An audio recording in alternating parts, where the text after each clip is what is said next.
Morning, everybody. Here with another Vineyard update.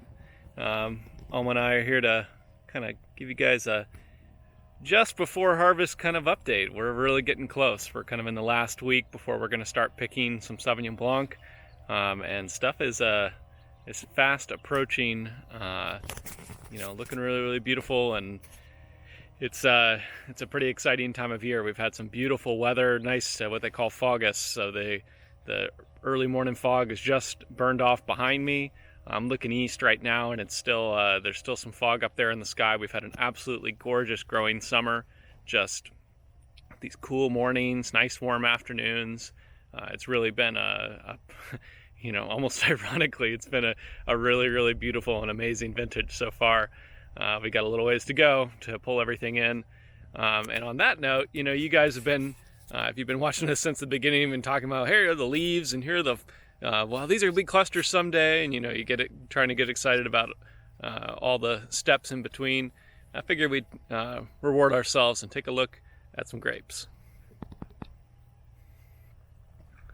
So we're here in the Merlot South Creek at Rossi Ranch, and we got grapes.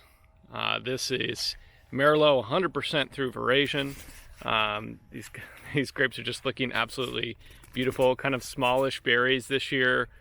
Fabulous concentration, really great. I mean, they're already tasting good. This is it's the time of year where you can pull berries off, and they taste amazing. And it's they got probably another month or so to go, maybe like 3 weeks to go before we pull them in. But these are already edible. They're fast getting all that character, all that flavor. These have been thinned.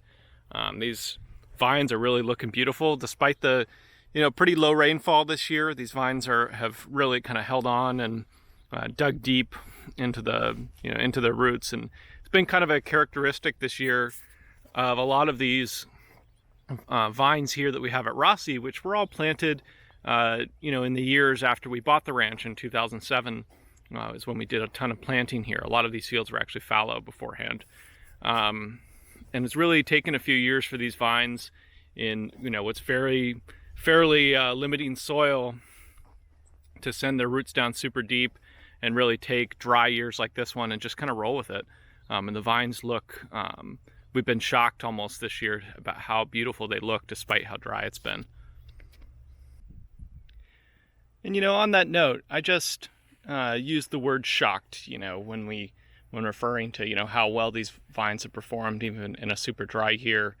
And shocked's maybe not quite the right word. Maybe not shocked is a better way to put it, because in a way we planned it that way. You're looking here at not Vitis vinifera, not Merlot, which are the mature vines here, but you're looking at Rootstock. And we've taken a look at Rootstock. We saw the watering at Gallerin earlier in one of these updates. But St. George is Vitis rupestris, so native grapevine to Missouri, North Texas, Arkansas, that kind of area. And it's resistant to phylloxera, so a very important feature of any rootstock that we're going to plant into the ground. But this piece of St. George was planted this spring and has been growing on its own all summer long.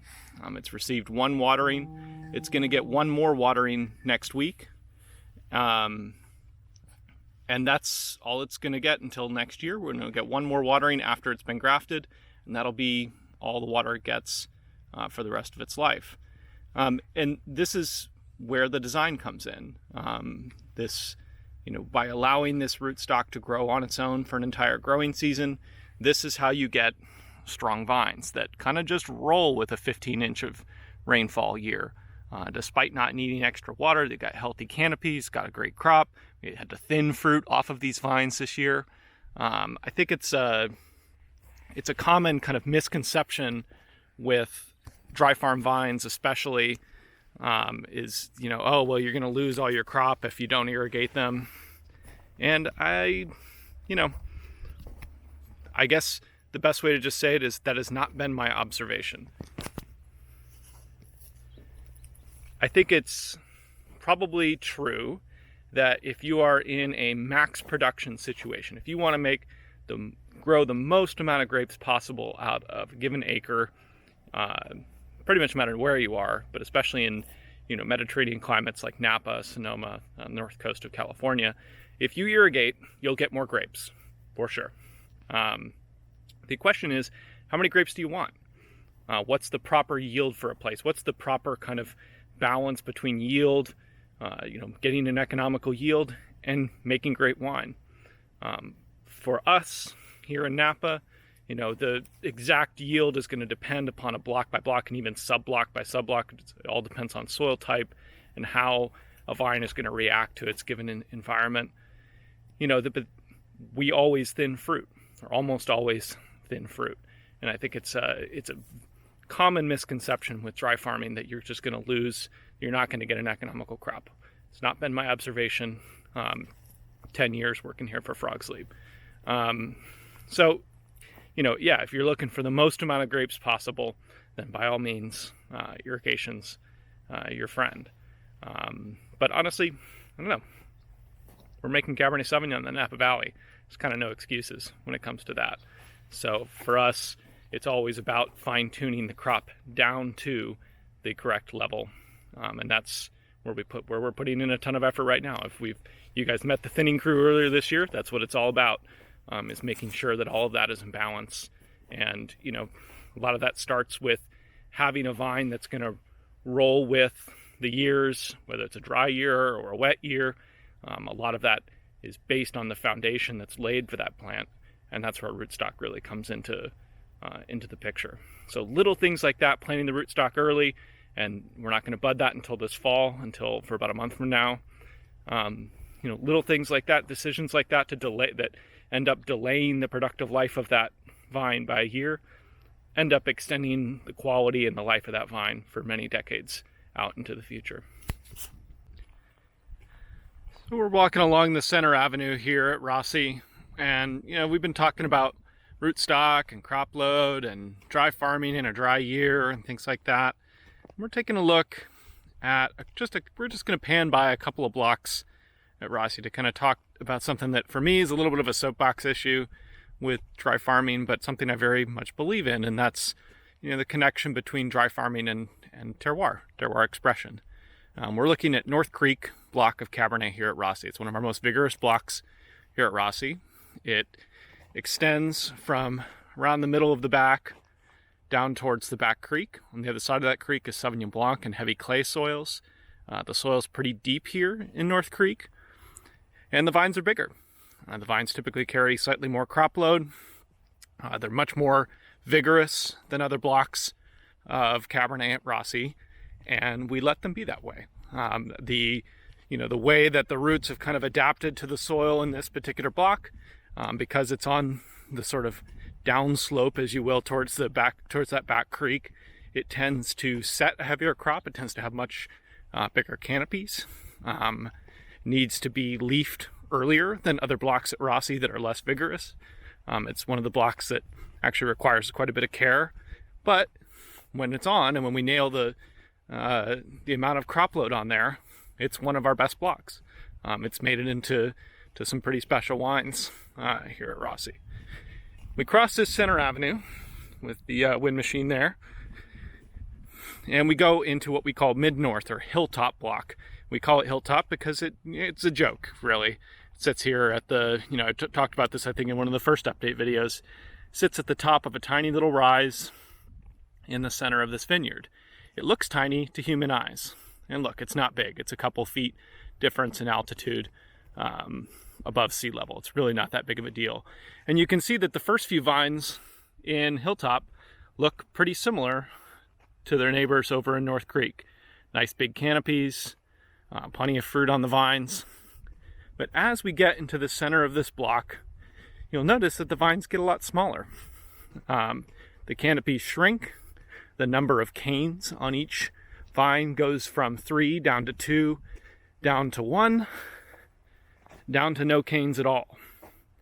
There are only a handful of clusters on these center vines. And these center vines are much smaller, much less vigorous. They don't carry anywhere near the crop load as the vines on the wing there.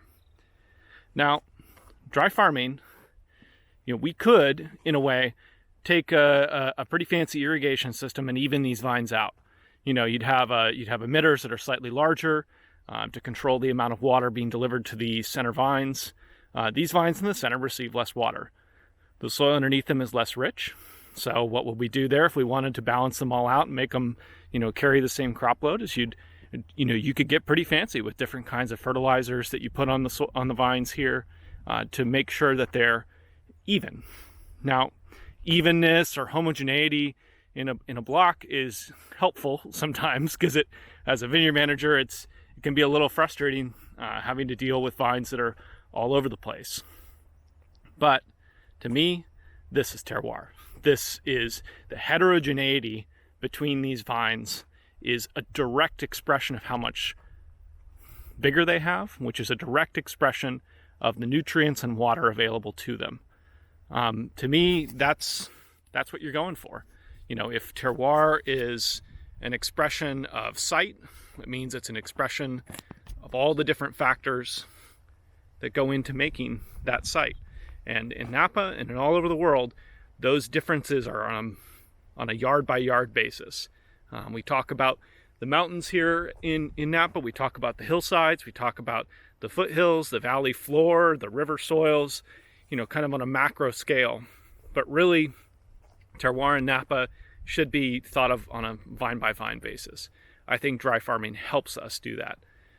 It is a kind of purposeful introduction of heterogeneity into the wine, because I think that is what's going to give you the most varied characteristics. It's going to give you a wine that's just interesting. That's interesting from the grape all the way on up, and it makes it so much easier to make it into an interesting wine once it gets into the cellar. So thanks for coming with me on the morning walk today, you guys, as we walk by the Gamay back home. Sorry, it was a little soapboxy, a little philosophical today, but harvest is fast approaching, and every time you get this close to harvest, you start thinking about, how can I make the best wine possible? How can, it's the culmination of all this work you've been putting into the vineyard all year, and you get to thinking about, how am I going to make this wine special?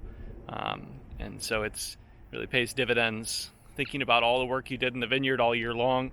And when we start building fermentation protocols and barrel plans and things like that, and how are we gonna, what are we gonna do this year in the cellar? All of it kind of depends, and all of it is predicated upon all the differences that you've been trying to build out in the vineyard all year long.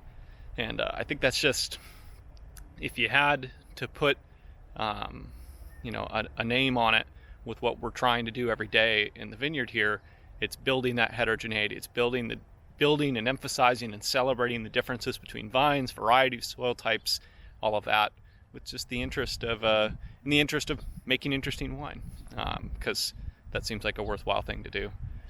So hopefully by next time we check in, we might even do a little nighttime update, since we are scheduled to get going with Sauvignon Blanc in 1 week. So should be pretty exciting. Thanks, guys.